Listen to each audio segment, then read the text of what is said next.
What happens when a haunted past, a secret cult, and a lost love all meet on the cliffs of Capri? Today we're escaping to the magical island of Capri and the ancient ruins of Herculaneum through Carol Goodman's The Night Villa. Ciao e benvenuti! My name is Marissa and I love all things Italy. We might not be able to hop on a plane to Italy today, but we can still travel there through the power of stories. Let's dive into some incredible ones and explore the Italian towns that inspire them. Join me, let's escape to Italy. Capri. This little island sits in the Bay of Naples and has been a famous destination for thousands of years. The Roman Emperor Tiberius even ruled the empire from there for the last years of his life at his grand palace, Villa Jovis. It's also known for its beautiful cliffs, the sparkling blue grotto, and elegant gardens like those found at the Gardens of Augustus or Krupp Gardens, which feature terraced gardens and views of the sea and the famous Fariglioni rock stacks. Now let's travel back almost 2,000 years to Herculaneum, a town on the mainland near Naples. When Mount Vesuvius erupted in AD 79, both Pompeii and Herculaneum were buried. But while Pompeii was covered in ash, Herculaneum was sealed by volcanic mud that preserved things even better.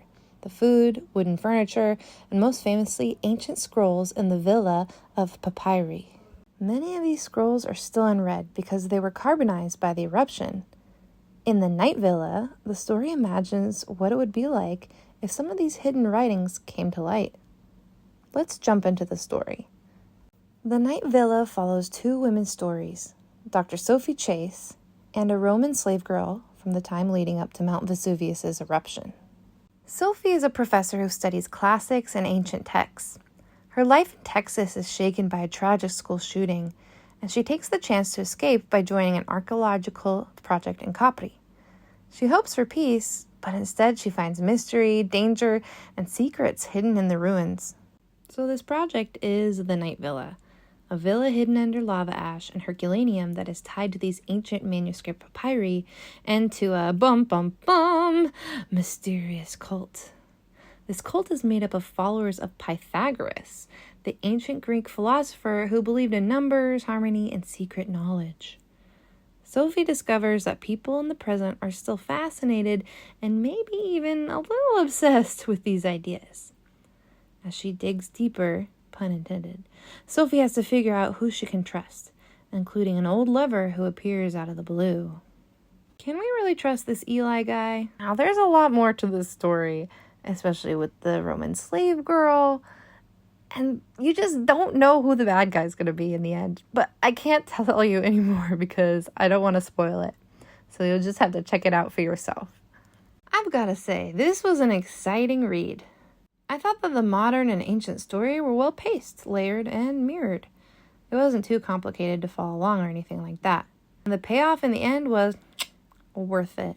I believe Sophie's struggle and her inner voice. The trauma she must have been through in that shooting must have been terrible.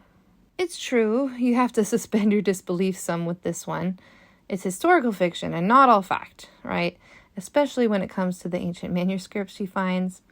But we're trying to escape reality for a bit, right? It's kind of funny. I actually found this book a few years ago when I was teaching Latin to middle schoolers for the first time. And our curriculum had a lot about Pompeii and Mount Vesuvius. And it followed a family. Shout out Caecilius.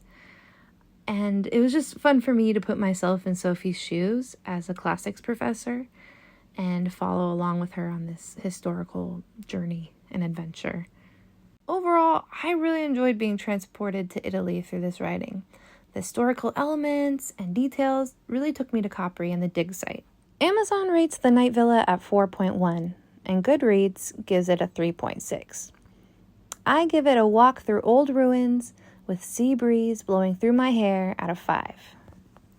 So if you want a book that's part mystery, thriller, historical fiction, drama, love story, and also helps you escape to Italy, then The Night Villa is for you.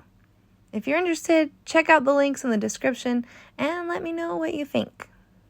Do you have any suggestions of books I should read that will help me escape to Italy? Let me know in the comments. And if you enjoy traveling through stories like this, don't forget to like, subscribe, and join me next time for more adventures. Grazie, baci baci, alla prossima!